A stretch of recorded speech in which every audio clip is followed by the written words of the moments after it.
This patron saint of writers once said that the measure of love is to love without measure. We'll learn more about this extraordinary 16th century saint tonight, so please stay with us.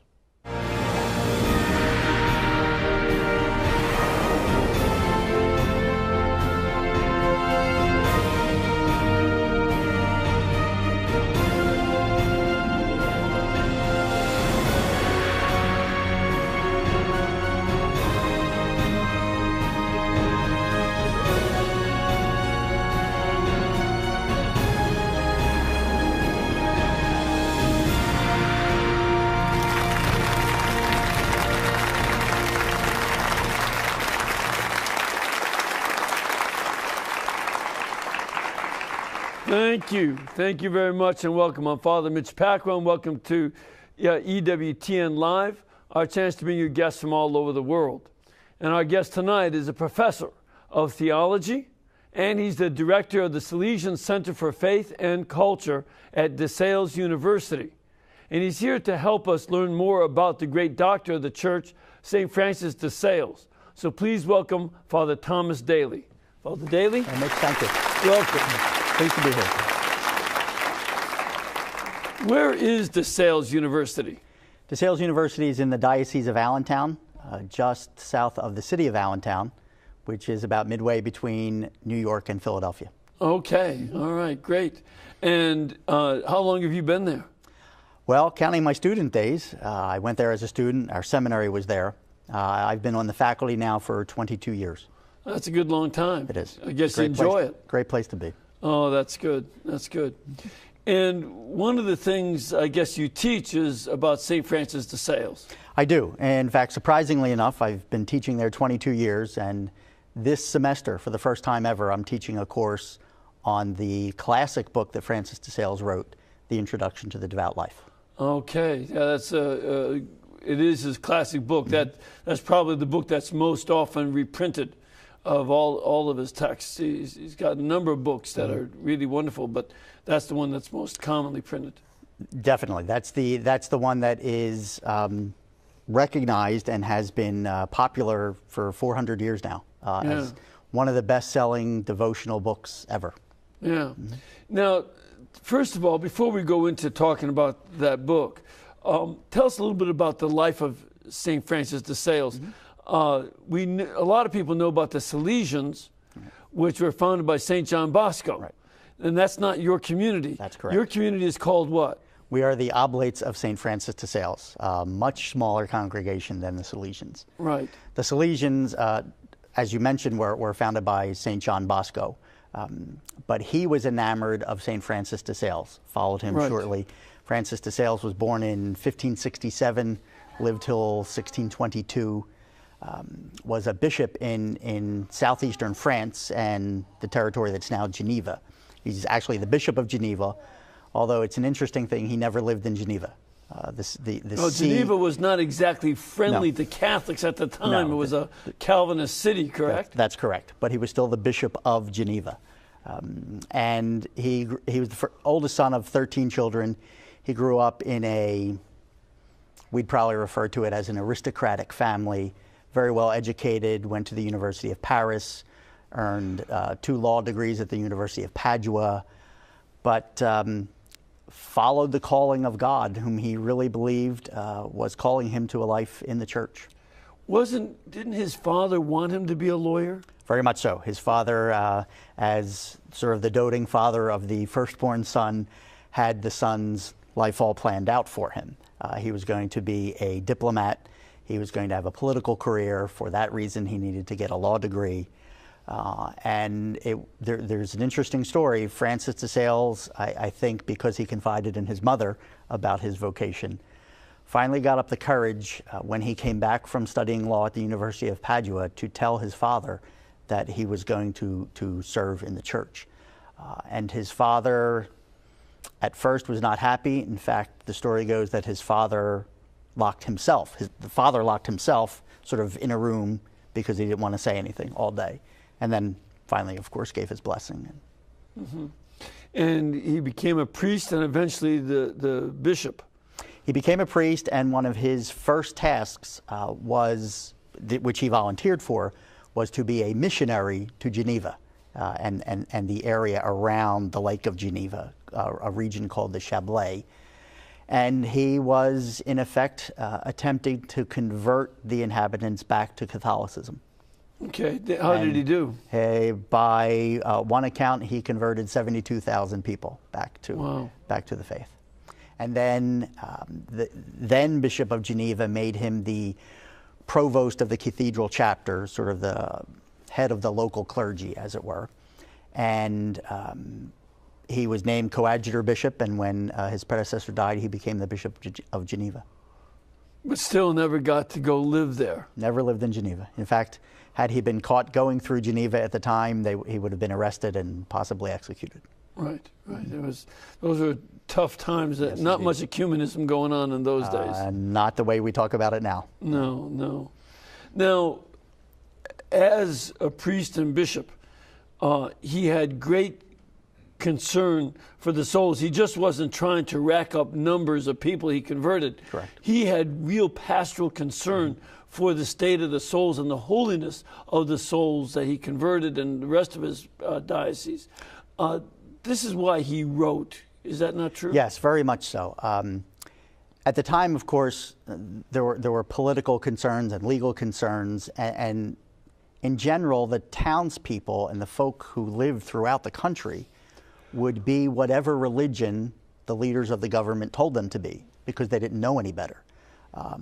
It was the time where the catechism, which had just been promoted from the Council of Trent, was just beginning to catch on, in the sense that folks weren't learning about the faith as much as they were simply being whatever they were told to be.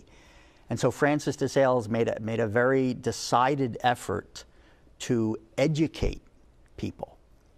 And the reason why he's now the patron of Catholic writers and journalists is because when he went into a town, the town's name was Thonon, and the local, we'd call it a town council now, passed an ordinance that no one was allowed to go hear him preach. It was against the law. So the people they didn't go.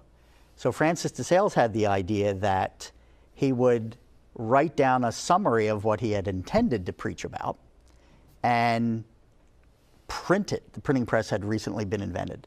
So he came up with what we would nowadays call pamphlets. And he would put them on the lamp posts in the town. He would slide them under people's doors, explaining in very clear terms what he was going to say and how logical it is and consistent it is, and how the faith makes sense. It's not just something you're told to believe. And eventually, more and more people read this and were convinced of its reasonableness. And they came out to hear him preach, and then pretty much the whole town came out. And the town council eventually allowed him to preach. They had to. Yeah. Mm-hmm. That's pretty good. Are those pamphlets still available? They were actually collected and put into a book that is called it was given the title of the Catholic Controversy, which was not a title that he gave to them. But it's essentially laying out the doctrines of the faith in a very systematic, point-by-point way, and refuting what had been said about the Catholic faith erroneously. Mm-hmm. It was kind of a debate going on paper. Mm-hmm. Mm-hmm. Now, that was his controversial writings, in the sense not that he was a controversy. By the way, that book, The Catholic Controversy, is available, still today. And if anybody's interested in getting it, you can get it at EWTN's Religious Catalog. That's at www.ewtnreligiouscatalog.com. And you can order that, or you can call them at 1-800-854-6316. We like to make St. Francis de Sales available. And that would be a great way to learn the catechism today as well, because the doctrine of the faith has stayed the same. That's right. So it's still going to see the logic and beauty of the faith that he pointed out. Now, let's talk a little bit about some of his spiritual writings. Sure. Where would you like to start? Well, I would start where he started, and that was simply his writings of letters. People were constantly asking him questions about the faith and how best to live that out, and he would painstakingly write letters back to them. They didn't have email in those days, and they certainly didn't have text messaging, but he produced thousands and thousands of letters on everyday subjects. How do I get through the next day? Someone would write to him when my husband just passed away, or my children are sick. How does that reflect the will of God? All kinds of simple, ordinary, everyday concerns. And he would write back and explain how all of that was part of, in using the French term, the devout life, or holiness, we'd say today. And his main distinguishing idea, which is a little bit difficult for us today because we've appropriated the teaching of the Vatican Council about a universal call to holiness. Without using that term, that's what Francis de Sales was teaching 400 years ago. Mm-hmm. Everything about our ordinary lives is where we be holy. Holiness is not something in addition to the rest of life. To give you an example, a young mother wrote to him and said, Bishop, I'm trying very, very hard to live a good life, to be holy, but I can't get to church every day. I can't get to Mass every day because I have these 7 children who, to use 21st century language, are driving me crazy. They're running all over the house. I couldn't imagine 7 kids doing that. Right. Francis de Sales wrote back to her, and again, putting yourself back 400 years ago, this is stunning. The bishop wrote back to her and said, Madam, you should not go to church every day. The bishop said this. He said, you become a saint by being the best mom you can be to those 7 people God has put in your life. And that's the sort of practical genius that endeared him to so many people. And this is the content of his letters, and there are several volumes of his letters that remain available today in English, and that's where I would start, because it was from those letters that his deeper books emerged. Mm-hmm. Now, among those deeper books, you already mentioned The Devout Life. Mm-hmm. Let's talk a little bit about that. Okay. The introduction to the devout life is just that, an introduction to the devout life. And he wrote it, actually he was cajoled into writing it by the spiritual director of one of these women from town who wrote to him for advice. She showed Francis de Sales's letters to this other priest in a visiting town when she was on a pilgrimage. And he said, these are incredibly worthwhile. They should be published. In fact, he kind of wrote to Francis de Sales and said, if you don't publish them yourself, I'll do it. So Francis de Sales said, I'll take care of that, so he could edit them. And really, it's premised on the idea, as he explains in the very beginning, of what devotion, the better term in English would be holiness, really is. And he said, holiness is for everyone. It's not just for the monks and the nuns in the monasteries, which of course were prevalent in Europe at the time. It's not just for the clergy. It's for the mother. It's for the bricklayer. It's for the merchant in town. And everyone lives their holiness differently based on their state in life. And the rest of the book explains how, or really introduces the ordinary person to a holy way of life. Mm-hmm. Francis de Sales' spirituality is eminently for the laity and eminently practical. Yeah, and he was concerned about the soldier, the merchant, the housewife, right. All these folks who had different concerns than the clergy. And one of the great lines is that they should not have the spirituality of a bishop, right. Nor a bishop of them. Exactly. That you have to have a spirituality appropriate to your way of life. Exactly. His starting point was your vocation or your state in life. Whatever that is, that's where you be holy. Because otherwise, holiness is something extraneous to the vast majority of where we spend our time. It's in addition to everyday life. And Francis de Sales's idea was, no, it's in and through the everyday that you get that you practice holiness. To give an example from the book, he speaks about virtues, and he emphasizes what he calls the little virtues. Now that's a bad marketing term for Francis de Sales. But he says, look, everyone wants to practice, would love to practice the big ones. Everyone would love to be courageous and save someone from a burning house, or be magnanimous in their generosity. He says, all well and good. He said, the problem is most of us will never have a chance to do that. What I encourage you to do, because everybody can do it, no matter what your job, your way of life is to practice the little virtues like being humble, or being gentle, or being simple. Anyone can do those. Everyone can do those. And they are as virtuous as the big showy virtues. Now, I said it's a bad marketing term for him, because we hear the word little virtues and we think, oh, they're just little things.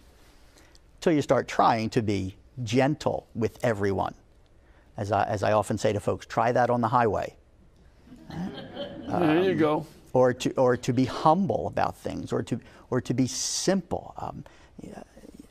How can we be just, to use an expression of his, just be who we are, and be that perfectly well for the love of God who made us who we are. Yeah, these are important things, and this is another book that we have, a religious catalog, that would be well worth having people pick up in order to read. How do I get to be holy in my way of life? I've got laundry to do. How can I be holy while I'm trying to do the laundry and the kids are just going outside to make more dirty clothes? So what do I do, and how do I find patience in that situation? Exactly. I mean, there are chapters in there on how we should speak, how we should dress, and there's some humor in that, in what he says in there. He's speaking about our appearance and how we dress. And keep in mind, he's writing to folks in the court, the princes and the princesses. And he said, remember, he said, old people should never try to dress fancy. It's just folly. They look ridiculous. He says, leave that folly to the young. And he's talking about the person of a more advanced age who's trying to still look like she's 16. He says, we all they know had that silly. same problem back then. Absolutely. Which is why Francis de Sales' spirituality is so timeless and still perfect for today.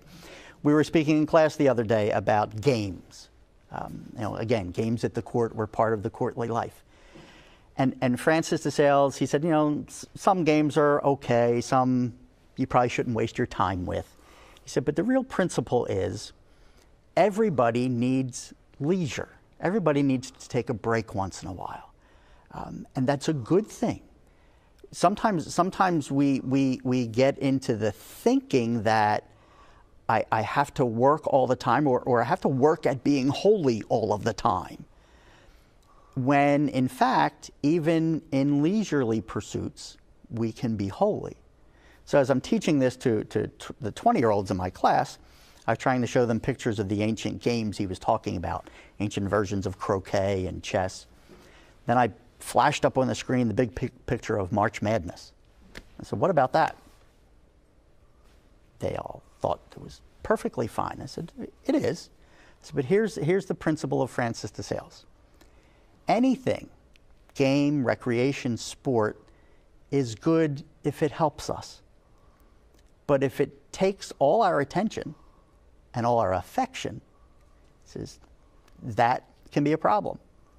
Then you can produce the statistics in March about how productivity in most businesses in the country goes down because everybody's watching the game. That's the kind of absorption that he would say, that's probably not a good thing. Right. So it's that sort of, As Elizabeth Stopp, an English biographer and writer about Francis de Sales, she called it inspired common sense. That's what he gives us, inspired common sense. It's everyday, ordinary matters elevated to a life of holiness. Mm-hmm. Mm-hmm. Yeah, this, it's not common to think of holiness and our recreation.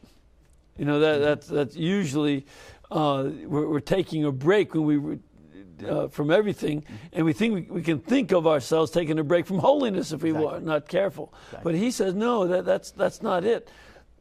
That holiness belongs everywhere, including in our leisure. One of the great teachings of Francis de Sales, and he actually incorporated it in a little book that he wrote for the Sisters of the Visitation of Holy Mary, the order that he founded with Saint Jane de Chantal. And it's called The Direction of Intention. He says, if at the beginning of anything we do, if we can be conscious of directing whatever it is we do to the love of God, if we can consciously say, I'm doing this for the love of God, then I have just made holy whatever it is I'm doing. It could be baking. It could be driving. It could be playing basketball. It's now something I've given to God. He said, that's how the vast majority of people become holy. Yeah, yeah. No, that sounds good. One of the other things that is also important about him is he had an important relationship with St. Jane Frances Chantal. Right. Tell us a little bit about that relationship. St. Jane and Francis de Sales founded the religious order known as the Visitation of Holy Mary. But to back that up, Jane was a widow in the town of Dijon. Famous for the mustard. Yes, absolutely, absolutely. Her brother was the bishop of Dijon, and it was tradition back then that during Lent you would invite bishops from neighboring towns to come in and preach the Lenten sermons. So Francis de Sales was invited to Dijon. Sitting in front of him is Jane de Chantal, and both of them had this uncanny sense, we'd call it an inspiration, that they were to meet, that they were to do something incredible for God. Francis de Sales became her spiritual director through long years of correspondence and conversation and discerning the will of God. Francis de Sales began this new religious order, St. Jane being the first of the sisters. And what was new about it at the time was that they weren't necessarily going to take the traditional vows of chastity and poverty and obedience. They were going to vow to love. Because if you love, everything else is included. More distinctly, they were not going, part of what they would do would be to love others, which meant they would leave the monastery once in a while and go into town and care for the sick or the poor. Not in a hospital sense, but simply in a visiting sense, hence the visitation. It was the first religious order of its kind to do that. Prior to that, they were always enclosed monasteries. So that was the novelty of what they started. And again, it goes back to that key Salesian principle that doing ordinary things extraordinarily well is what we'll be about. Mm-hmm. The second distinction of the order is that it would accept into the monastery women who, quite frankly, would not be able to survive in other monasteries. They were elderly, they were widows, they were infirm. Because again, Francis de Sales believed and taught that holiness was for everyone, not just those who had the strength to endure a vigorous religious life. To this day, I'm told the Visitation Order is the only enclosed religious order in the world that has as part of its rule that women can go and spend weeks at a time inside the monastery with the sisters, because again, it's continuing that tradition of welcoming in anyone and living the ordinary life extraordinarily well. Mm-hmm.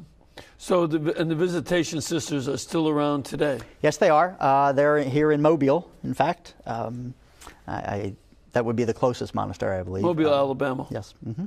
And Georgetown in Washington, D.C., in Massachusetts. There are St. Louis, New York. They're throughout the United States, throughout the world still, actually. Yeah.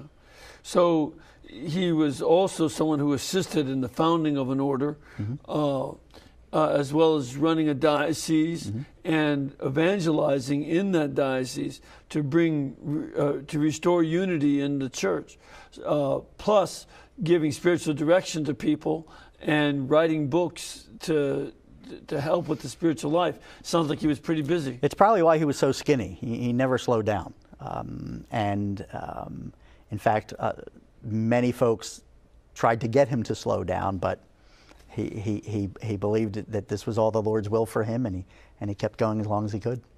Yeah. And add to that was that the princes and the kings were also calling upon him to do diplomatic work. So, so this is, in one sense, he's the kind of saint that the modern world can rediscover and make application to our own situation.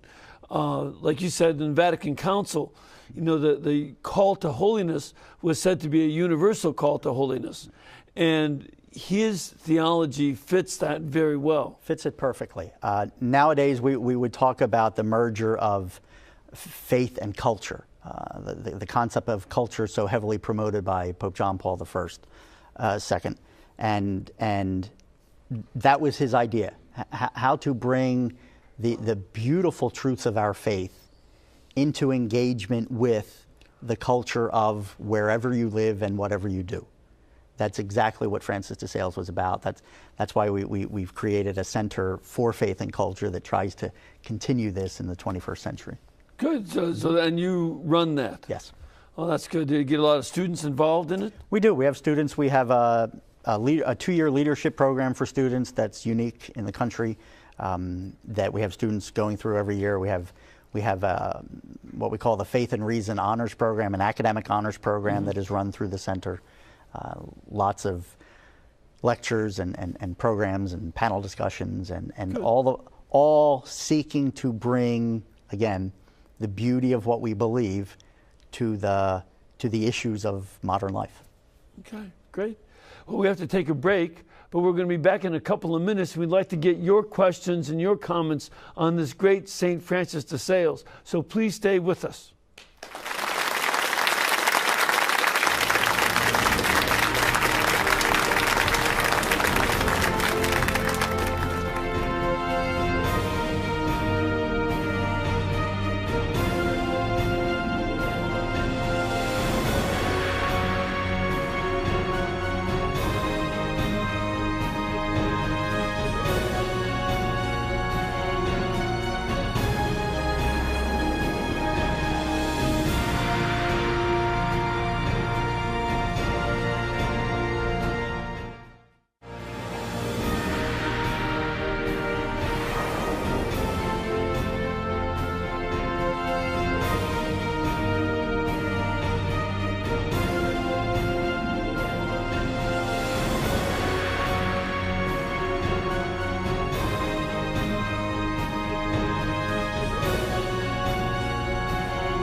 The others don't want to be bothered.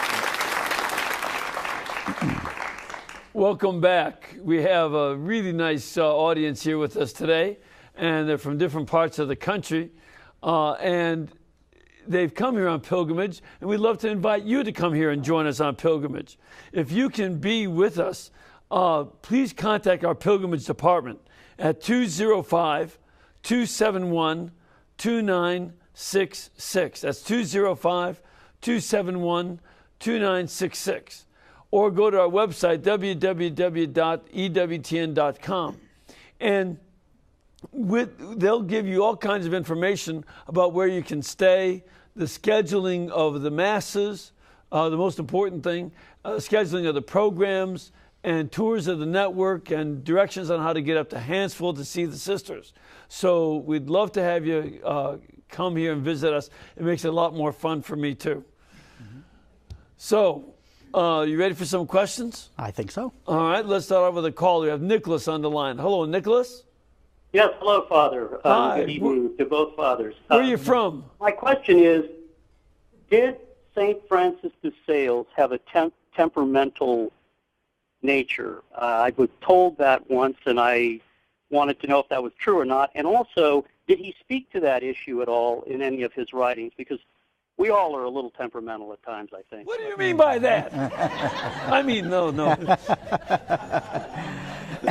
It's a great question. In fact, Thank God I'm not defensive. That's right. It's a great question, and you're very correct.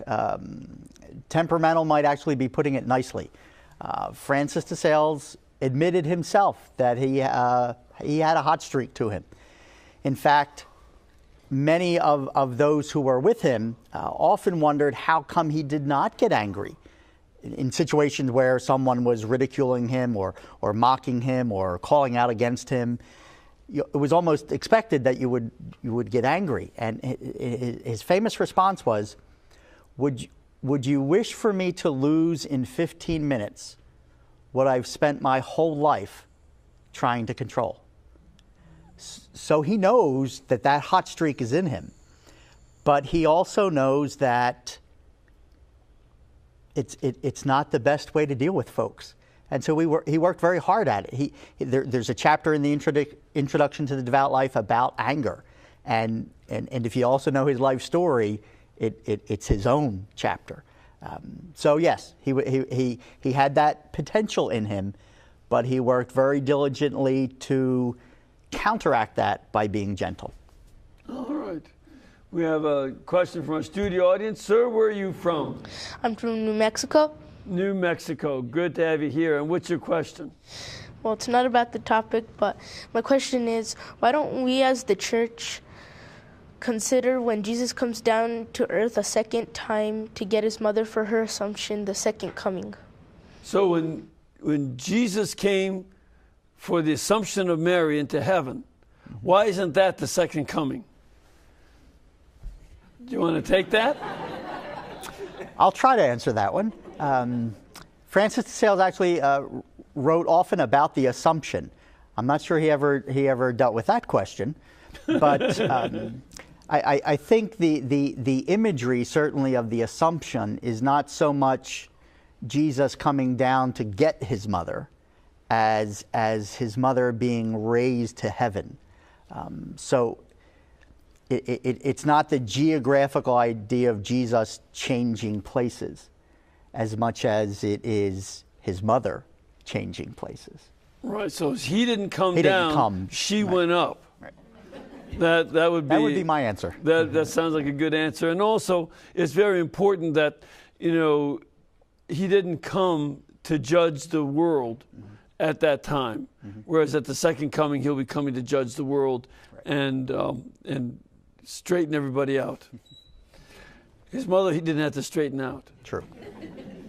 All right, we have a caller, Joe. Hello, Joe.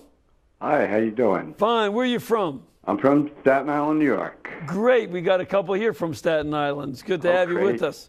So what's your question? I was wondering, Francis de Sales and Jane de Chantal, who they based their sainthood on, and if there was anybody, and who their favorite saints were. Who their favorite saints were? Wow.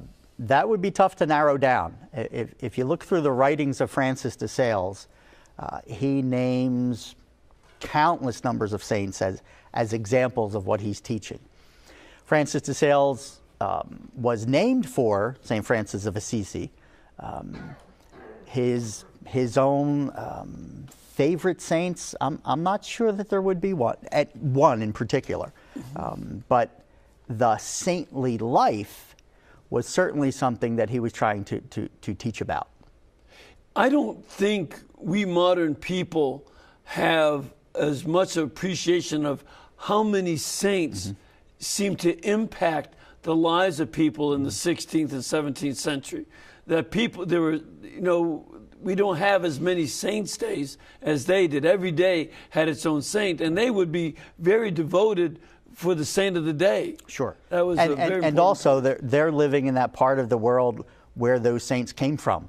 Right. And so there's an almost natural linkage with, for the folks in Spain, for all the saints from Spain, and then the number of them as an example. So he, as I say, he does reference a lot of different saints in his writings, but I don't know that there's any one in particular that you would call his favorite. Okay. All right. Thank you.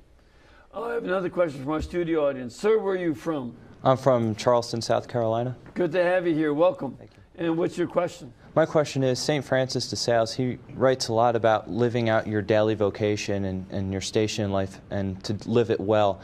How did he incorporate the Beatitudes into that teaching? All right, so out of the Beatitudes of Jesus in Matthew chapter 5 fit into the spirituality of St. Francis de Sales? Very easily, and very much so, in the sense that he wrote. You'll find when you read his writings that the sacred scriptures are woven through it, almost as if they were his own language. And certainly he appeals to the Beatitudes and the blessedness. That's what he's aiming for. That's what the devout life is. To be meek, to be humble of heart, to be peaceable. All of those Beatitudes are, in fact, in essence, what he's talking about.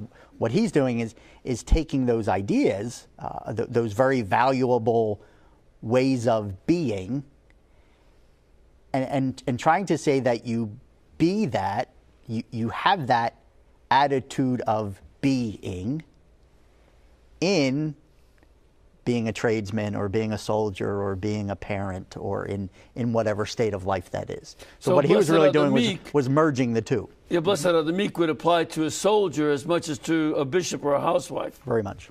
Yeah, yeah, and he would try to bring that in. We have another Joe on the line. Hello, Joe. Hello, Father. How are you? Fine. Where are you from? I'm from Pennsylvania, about an hour south of DeSales. Oh, great. Good to have you. And what is your question? My question is about St. Francis de Sales as the patron saint of deaf people. There doesn't seem to be a lot written about that, but I know he's declared the patron of the deaf, and I was wondering if Father Bailey could talk a little bit about that. Yeah, tell us about that. That's interesting. I could, but I have to confess I can't talk about it with sign language. I don't know that. Right. But where that came from, in fact, Francis de Sales is one of the patron saints of the deaf, and where that came from goes back to what we were talking about earlier, and Francis de Sales is concerned to educate the faithful. He had on his staff, when he was a bishop, one of the folks working there who was hard of hearing and could barely hear. But Francis de Sales says to himself, if holiness is for everyone, then it includes him too. And so I've got to figure out a way to communicate this, the catechism and prayers, and educate this young man who can't hear. So Francis de Sales created kind of his own sign language, his own rudimentary form of communicating with someone who couldn't hear his words. And for that reason, among others, was named patron saint of the deaf. Oh, okay. So now, it wasn't just a Trappist who had come up with a sign language. He also came up with a sign language. I don't know what it was. I'm not sure anyone knows what it was. But the key part to the story is he wanted to communicate how to pray and the elements of the catechism to even this person who worked for him. And he figured out a way to go out to the servant. And that's the methodology of Francis de Sales. That's the idea of merging faith and culture. That's the idea of a universal call to holiness. I'll take this great gift of our faith and our spirituality and our beliefs and get it to you however I have to do it. Okay. All right, good. We have another question from our studio audience. Sir, where are you from? New Mexico. New Mexico. So you're related to that other young man that was here. What's your question? Why don't some priests wear their priestly garments out in public? So why don't some priests wear their priestly garb when they're in public? So, Father? Well, doesn't apply to you. No, I'm dressed tonight.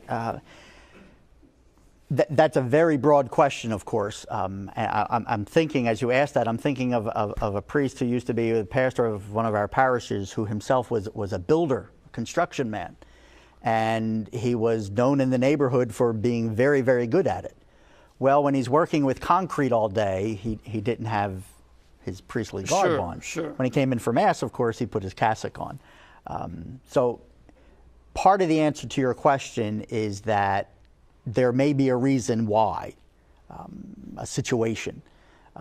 But in general, there isn't necessarily an answer for that. Francis de Sales would make the point that while of course it is important to dress as who we are, he writes in the introduction to the Devout Life that he doesn't agree with those thinkers who say you change a person, or you convert a person, or you grow starting from the outside. It's not the clothes that make you who you are in this example, but you start with a person's heart, and in a sense change from the inside. So he was not a big fan of external feats of courage and holiness, but make your heart humble and gentle, and the outside will follow. Obviously, they go together in an integrated life. But that's a long way of saying I'm not really sure how to answer your question. Yeah, I think sometimes some priests want to identify with people in the world as a way to be on their level and communicate with them, and that I think that would be a noble motive. But the other side of that, I find, is I travel a lot. I'm in airports. People wouldn't know I was a priest if I wasn't wearing a Roman collar. And people will stop me, and that's one of the reasons why I wear the clerics, is so that, for instance, I was just in the airport in Atlanta on Sunday coming back home from some lectures, and a young soldier wanted his rosary blessed. So, if I wasn't wearing clerics, he would never stop to get his rosary blessed. But he wanted it blessed, and I was able to be there for him and do that. So Absolutely. that's definitely a benefit. I think that overall, the benefits of wearing our clerics far outweigh those of not wearing them. Yeah, so that's a good thing. We have another caller. We have Tom on the line. Hello, Tom.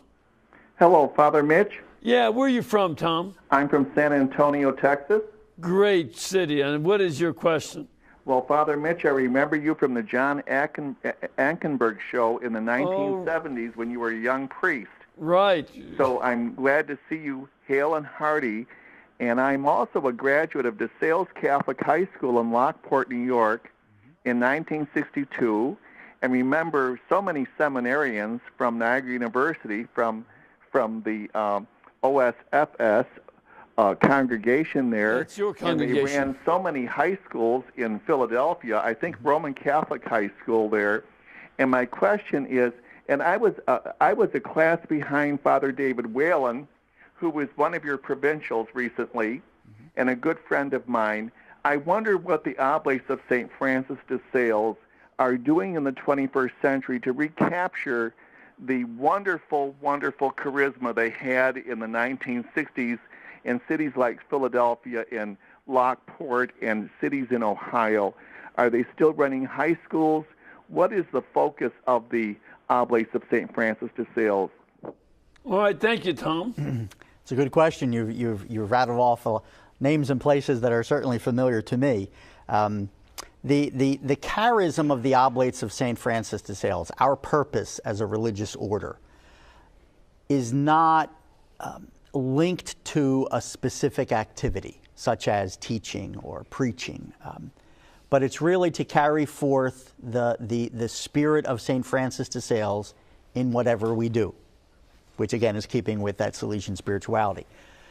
Certainly, many oblates had been involved in education, particularly secondary school or high school education. We still are. Probably about half of our province, a little less than half now, still does that work. But we also try to follow the call of the church to go where we're needed. So, for example, a lot of oblates are pastors of parishes in North Carolina, where they simply don't have the clergy to staff the parishes. Oblates are military chaplains and hospital chaplains. And again, it goes back to that foundational idea of Francis de Sales, that holiness is for all of these different activities. So our work as a congregation, while it was, numerically obvious and numerically large and concentrated in schools, Northeast Catholic High School, the school in Philadelphia, was at one time the largest secondary school in the world. We had 110 priests, I think, in the school, in a high school. That's huge. That school recently was closed because there aren't the students anymore. So as times are changing and people are moving, our hope is to be able to move with them and still bring that wisdom and spirit of Francis de Sales wherever they are. Mm-hmm. Mm-hmm. One of the things that you've spoken about is the way that the Francis de Sales spirituality is oriented towards people of all sorts of different lifestyles. Mm-hmm. Does he have much that deals specifically with family life? I know that he has spirituality for the housewife and the husband and such, mm-hmm. but is there much on family life? Well, not so much in the way we're speaking about it today and what we're looking for. Because again, his writings grew out of responses to questions. So he's responding to the housewife, or he's responding to the military man who has left his family at home. And certainly he writes about the relationship between spouses and the relationship between children and parents. Mm-hmm. But he doesn't address the family as a whole in the sense of the way we speak about family life today. Yeah, probably because they didn't have the same problems that we have. Different time, different place. Right, mm-hmm. Right. We have another call. We have John on the line. Hello, John. Hi. Hi, where are you from? Parma, Ohio. Great. And what's your question? It's about him being a patron of writers. Is there a written form letter that St. Francis or somebody wrote to get his intercession? And I was wondering what were the qualities he had to be named that particular patron. Let's start off with that. First of all, what were the qualities of St. Francis of de Sales who that would make him the patron saint of writers? Mm-hmm. Well, in the papal decree naming him the patron of writers, what was mentioned was his ability to convey religious truth in a way that ordinary folks would understand. It was his inventiveness and initiative in communicating the word, that story about his using pamphlets when he wasn't mm-hmm. allowed to preach. It was his emphasis on educating people in the faith, from teaching the catechism to his deaf servant, to beginning schools and sodalities and other CCD, we would refer to it nowadays, in his diocese. So all of these things, and quite frankly, simply the beauty of his writing. I'm told that Francis de Sales' written works are to this day studied in classes of French literature, not for their religious content, but for the style with which he wrote. So he's a really good writer, saying really important things in a way that people can understand, and that communicates our faith. All of those things add up to his being a patron saint of Catholic writers. And then the other part of his question? Is there a standard form for Francis de Sales interceding? Not that I know of. There are novenas of Francis de Sales. There's a method for that Francis de Sales had for praying the Rosary. There are various devotional prayers connected with Francis de Sales, most of which we have published on the website at the university. So what's the website of the university? Well, it's www.desales.edu. And then so DeSales is DESALES.edu. And then go to the link for the Salesian Center and you'll find our library. And I want to give the address for the Salesian Center for Faith and Culture. That's what your institute is called, the Salesian Center for Faith and Culture, DeSales University. And it's at 2755 Station Avenue. 2755 Station Avenue, Center Valley, Pennsylvania. And the zip code is 18034.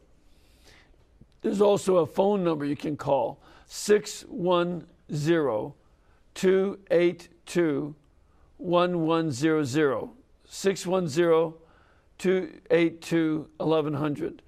Or again, the website. Mm-hmm. And the website sounds like it'd be pretty interesting to have novenas to St. Francis de Sales. If somebody out there wants to be a writer, mm-hmm. they could pray a novena to St. Francis de Sales for that gift. Right. One of the things that we're trying to do with the website and the Salesian Center is to be a place where folks can go to learn more about Francis de Sales. So we have a very large electronic library where these documents and devotions and articles and primary writings about Francis de Sales, all of that can be found online. Are his writings online as well? Several of them are, or we have links to where they are, or we have links to the stores where you can, resource centers where you can get them. Okay. Most of those that have been translated into English are available. Mm-hmm. Mm-hmm. And do you have some of the French originals available? We have a couple up there, but I'm not sure how many folks from France are visiting our website, so we didn't work real hard at that part. All right. That might be something to work on, mm-hmm. Especially since it's such classical form. You know, I find that interesting that St. Francis de Sales wrote in very beautiful French, and so much so that it's still considered classic style. I think that this is another important element of the ministry, that learning how to write and how to use language correctly is a way to learn how to think more clearly and put it out there more clearly. Francis de Sales, actually, he had a very good friend named Antoine Favre, who was the president of the Senate at the time.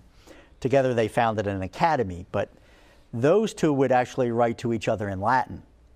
And they would almost play a game to see who could write the reply in a nicer or fancier Latin. Because they believed in language. In fact, Favre's son was one of the founding members of the French Academy. So language was always important. And the French Academy is what? Is the guardian of the French language and the French culture even today. Right. And academic, limited number of seats for folks around the world. Very prestigious guardian of language and culture. But it's certainly through language that the faith gets communicated. It's a faith of the Word made flesh. So that language becomes very important, whether in spoken form or in written form. One of Francis de Sales' great works is his letter. It's a 99-page letter, but it's a letter about preaching and how to preach. Great for priests and the clergy to learn from. Again, all about the importance of that word and how critical that is to our faith. All right. Well, thank you. Okay. I'm afraid we've run out of time. thank you very much for being with us. You're most welcome. And informing us about St. Francis. And I'd like you to join me in giving a blessing to our audience. Be happy to. May Almighty God bless you and keep you and cause His face to shine upon you. May He lead you in all of your ways by His peace. May God bless you, the Father, the Son, and the Holy Spirit. Amen. And you know, we can bring you, Father, daily to talk about one of the great saints of the church and all the other guests who come here, because this network is brought to you by you. You make it possible with your donations to EWTN.